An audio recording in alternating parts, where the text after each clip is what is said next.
નમસ્કાર વિદ્યાર્થી મિત્રો, આ વિડીયોની અંદર આપ સર્વે વિદ્યાર્થી મિત્રોનું સહૃદય હાર્દિક સ્વાગત છે આપણી યુટ્યુબ ચેનલ ગુરુ જ્ઞાન શાળાની અંદર. તો વિદ્યાર્થી મિત્રો, આ વિડીયોની અંદર આજે આપણે ધોરણ 10 વિષય ગુજરાતીની અંદર કાવ્ય નંબર 13 જે છે આપણું સરસ મજાનું વતનથી વિદાય થતા એનું આજે આપણે સ્વાધ્યાયનું સંપૂર્ણ સોલ્યુશન આ વિડીયોની અંદર જોવાના છીએ. તો વિડીયોને તમારે છેલ્લે સુધી સ્કીપ કર્યા વગર પૂરેપૂરો જોવાનો છે. અને હા મિત્રો, જો તમે ચેનલ ઉપર નવા હોય તો ચેનલને સબસ્ક્રાઇબ ના કરી હોય તો ચેનલને પણ અચૂકથી સબસ્ક્રાઇબ કરવાની છે. તો જોઈએ આપણું સ્વાધ્યાય. સૌપ્રથમ છે કે નીચે આપેલા વિકલ્પોમાંથી સાચો વિકલ્પ પસંદ કરી એની સામે ખરાની નિશાની આપણે કરવાની છે. પહેલો, કવિને શાની ભ્રમણા થાય છે? તો બે હાથ ઊંચા કરીને બોલાવતી માતાની કવિને ભ્રમણા થતી હોય છે. આગળ જોઈએ. બીજો, કે વતનથી વિદાય થતા કવિ શું અનુભવે છે? તો વતનથી વિદાય થતા કવિ વતન માટેનો તલસાટ અનુભવે છે. બીજો છે, નીચેના પ્રશ્નના એક એક વાક્યમાં ઉત્તર લખો. એમાં પહેલો, વતનથી વિદાય થતા કવિ શેનાથી દૂર થઈ રહ્યા છે? નેક્સ્ટ સ્લાઇડમાં એનો જવાબ જોઈએ. તો વતનથી વિદાય થતા કવિ સ્નેહીજનોથી, પોતાના ઘરથી, ડુંગરો, નદીઓ, કોતરો અને ખેતરો વગેરેથી દૂર થઈ રહ્યા છે. બીજું છે, નીચેના પ્રશ્નોના 2-3 વાક્યમાં જવાબ આપો. પહેલો, કવિના પગ આગળ જવા માંડ માંડ ઉપડે છે, કારણ કે એનું કારણ શું છે?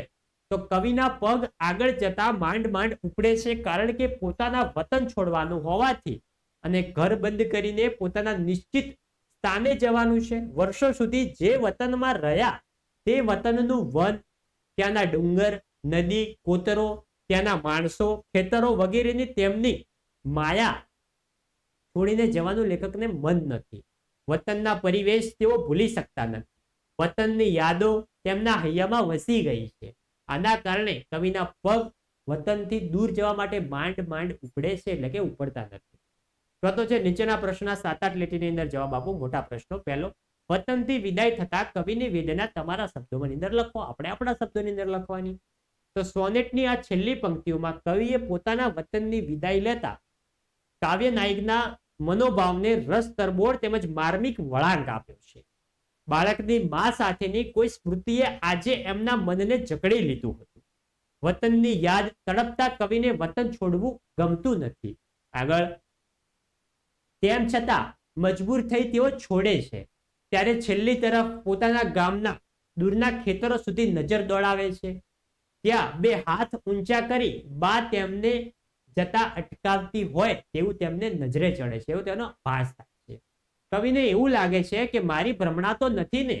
એમને આભાસ થાય છે કે જાણે પોતે કોઈ રિસાળ બાળક હોય ને બાળકને માં બોલાવતી ન હોય.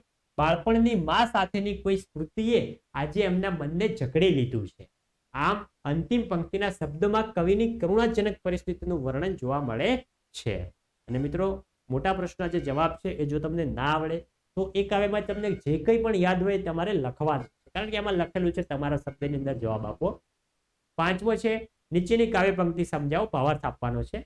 આગે ખેતર જોઉં, બે કર ઊંચા કરી મને વારતી એ મારી ભ્રમણા, રિસાળ શિશુને બોલાવતી બા હતી.